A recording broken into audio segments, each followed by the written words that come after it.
ማለዳ የመጣ ስታነቃኝ እንደምን አደራችሁ ክቡራትና ክቡራን የምፅዓቱ አዋጅ ነጋሪ አገልግሎት አድማጮቻችን፣ ሰላም ለእናንተ ይሁን። የማለዳ ቁርሳችንን አሁን ጀምረናል። አዘጋጅ እና አቅራቢ ፓስተር አለማየሁ ነሞ። መልካም ጊዜ ይሆንላችሁ። ከሕይወት ምንጭ ውሃ ስታረካኝ ሰላም ጤና ይስጥልን። እንደምን አደራችሁ። ይህ በምፅዓቱ አዋጅ ነጋሪ አገልግሎት እየተዘጋጀ የሚቀርብ የማለዳ ቁርስ ፕሮግራማችን ነው።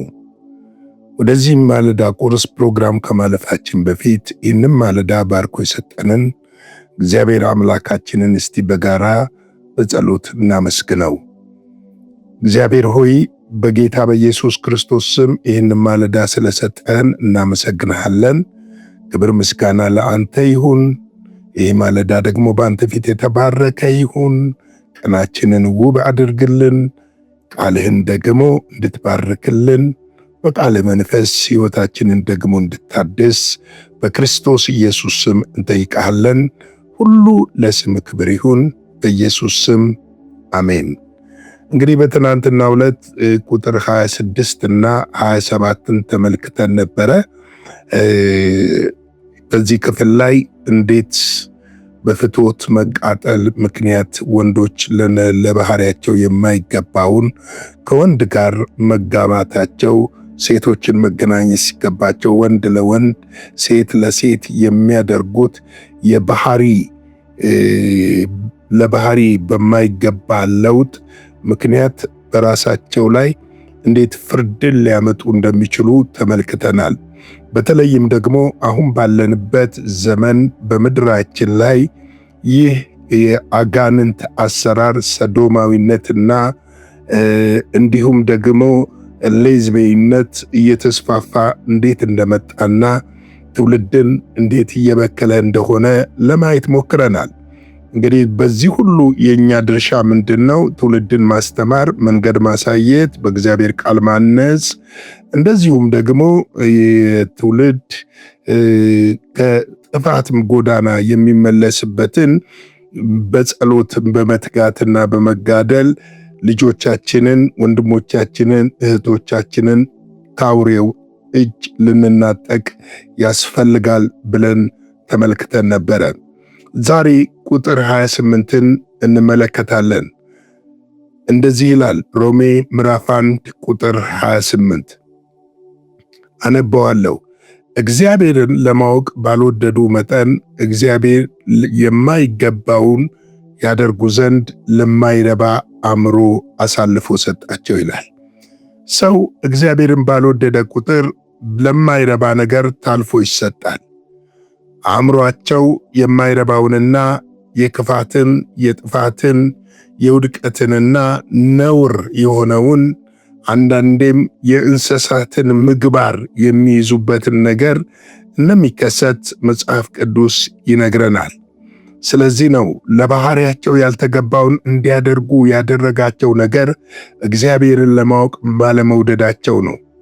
በዓለማችን ላይ አሁን ባለንበት በዚህ በእኛ ትውልድ ዘመን ሰዎች ከእግዚአብሔር ይልቅ ቴክኖሎጂ አፍቃሪ፣ ከእግዚአብሔር ይልቅ ተፈጥሮን ወይም ደግሞ የተፈጠረውን ፍጡርን አምላኪ፣ ከእግዚአብሔር ይልቅ ገንዘብን አምላኪ፣ ከእግዚአብሔር ይልቅ ራስን ወዳድ የሆኑበት ዘመን ላይ ደርሰናል።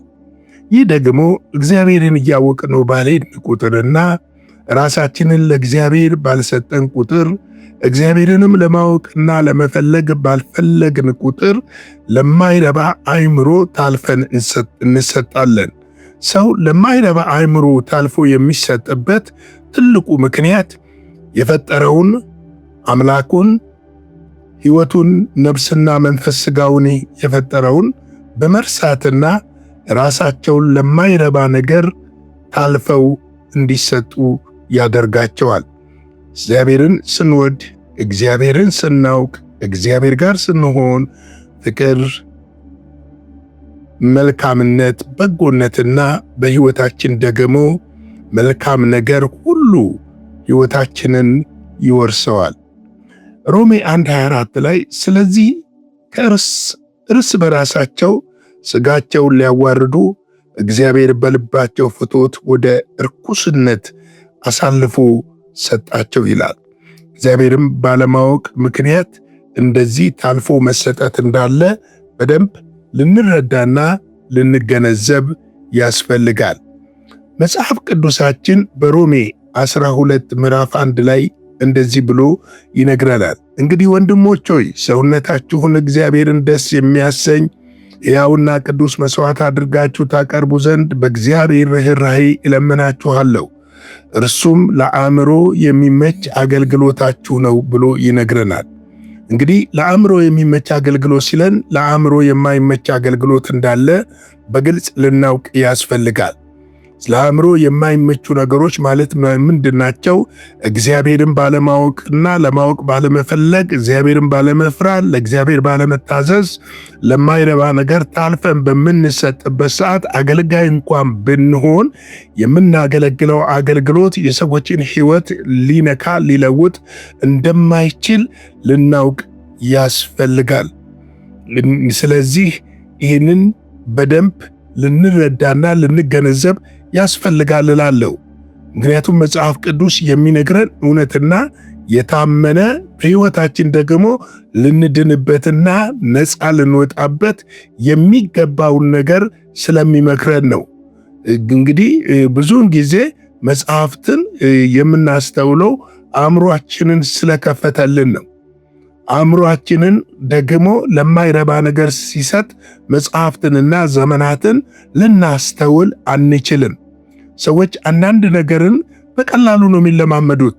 ከእግዚአብሔር የሚያርቃቸውን ነገር፣ ከእግዚአብሔር የሚያሻቸውን ነገር በቀላሉ ይለማመዳሉ። ምንም አይደለም፣ ምንም የለበትም በማለት እንደዚህ ይላል ሮሜ 12:3 ላይ እግዚአብሔር ለእያንዳንዱ የእምነትን መጠን እንዲያካፍል እንደ ባለ አእምሮ እንዲያስቡ እንጂ ማሰብ ከሚገባው አልፎ በትዕቢት እንዳያስብ በመካከላችሁ ካሉ ለእያንዳንዱ በተሰጣቸው ጸጋ እናገራለሁ ብሎ ይናገራል። አእምሮ ምን እንድናደርግ ነው? እንድናስብ ነው። አእምሮ የተሰጠን መልካምና የተሻለውን ነገር በጎውንና መልካሙን ነገር እንድንመርጥ ነው። ለመልካምምና ለበጎ ነገር ራሳችንንም አሳልፈን እንድንሰጥ ነው። አእምሮ የተሰጠን እግዚአብሔርን እንድንፈልግበት ነው። እግዚአብሔርን እንድናውቅ ነው።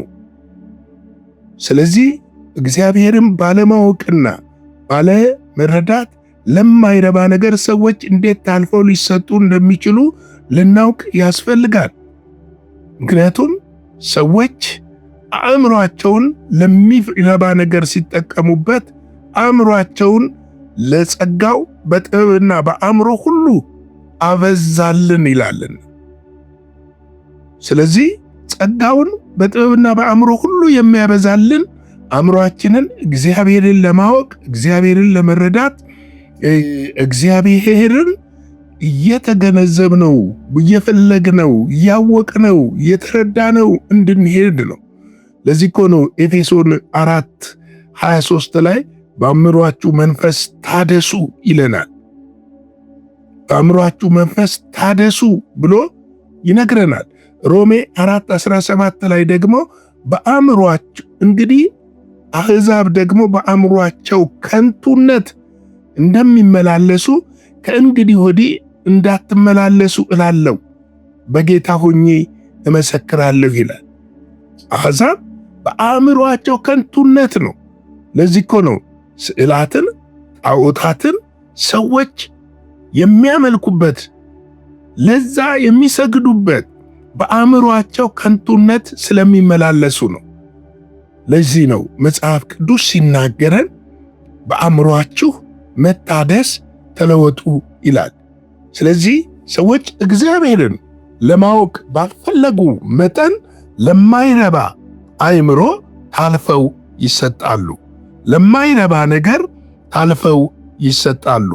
እንግዲህ ለማይረባ ነገር ታልፈን በተሰጠን ቁጥር ደግሞ መንፈሳዊ ሕይወታችን ይደክማል። ሕይወታችን ሁሉ ነገራችን እየደከመ እንደሚመጣ ልናውቅ ያስፈልጋል። ስለዚህ የኃጢአት ባሪያዎች እንሆናለን። የኃጢአት ተገዢዎች እንሆናለን። የሱስ ተጠማጆች እንሆናለን። እነዚህ የሮሜ ሰዎች እግዚአብሔር ሲነግረን ምንድነው የነገረን ያለው የሚለውን ነገር በደንብ ልናስተውል ያስፈልጋል። ስለዚህ ነው እግዚአብሔርን ለማወቅ ባልወደዱ መጠን እግዚአብሔር የማይገባውን ተመልከቱ፣ የማይገባውን ያደርጉ ዘንድ ለማይረባ አእምሮ አሳልፎ ሰጥቷቸዋል። ምንድነው የማይገባው? ቁጥር 26 እና 27 ላይ በትናንትና ሁለት ለመመልከት ሞክረናል። እንደው አንዱን ብቻ ላንብበው። ቁጥር 27ን እንዲህም ወንዶች ደግሞ ለባህሪያቸው የሚገባውን ሴቶችን መገናኘት ትተው እርስ በራሳቸው በፍትወት ተቃጥለው ወንዶች በወንዶች ነውርን አደረጉ፣ በስህተታቸው የሚገባውን ብድራት በራሳቸው ተቀበሉ ይለናል። ለማይገባ ነገር ዓለም ታልፋ ስትሰጥ፣ ሰው ታልፎ ሲሰጥ፣ ትውልድ ታልፎ ሲሰጥ፣ እርኩሰት በምድር ላይ እርኩሰት በቤተ መቅደስ ውስጥ በቤተ ክርስቲያን እርኩሰት በዓለም ላይ ምን እየሆነ ይሄዳል? እየሰፋ ይሄድና ልክ ነው፣ ትክክል ነው፣ መብት ነው፣ ማድረግ ይቻላል ወደሚልና እግዚአብሔርን ወደ መካድ የሚያመጣ ይሆናል። እንግዲህ ቅዱሳን ወገኖቼ ለዛሬ ያለኝ የማለዳ ቁርስ ፕሮግራም እዚህ ላይ ልግታና ቀጣዩን ክፍል በነገ ዕለት ይዤላችሁ እመጣለሁ። ስለዚህ አጭር ጸሎት እንጸልይና የዛሬውን የማለዳ ቁርስ ፕሮግራማችንን በዚህ እንግታ። የዘላለም አምላክ እግዚአብሔር ሆይ ይህንን የማለዳ ቁርስ ስለሰጠን እናመሰግንሃለን። በቃልህ ሕይወታችንን ልታድስ፣ በዚህ በመጨረሻው ዘመን ደግሞ ልታነቃን፣ መንፈሳችንን፣ ሕይወታችንን፣ ታሪካችንን፣ ነገሮቻችንን ሁሉ ልትቀይር ከእኛ ጋር ስላለ ክብር ምስጋና ለታላቁ ስም ይሁን።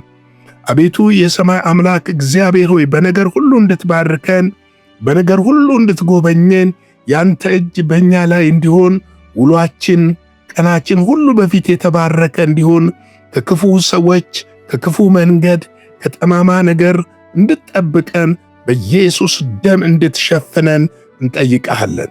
ሁሉ ለስም ክብር ይሁን። ሁሉን በእጅ አሳልፈን ሰጠን፣ በኢየሱስ ክርስቶስ ጌታ ስም አሜን። እንግዲህ ላይክ፣ ሼር፣ ሰብስክራይብ እያደረጋችሁ ይህ መልእክቶቻችን ለሁሉ እንዲዳረስ እንድታደርጉ በጌታ ፍቅር እንጠይቃችኋለን። የጌታ ጸጋ ሰላም ይብዛላችሁ። ሻሎም። በነበረን የመልእክት ክፍለ ጊዜ እንደተባረካችሁ ተስፋ እናደርጋለን። በነገው ማለዳ በሌላ ዝግጅት እንገናኛለን። መልካም ቀን።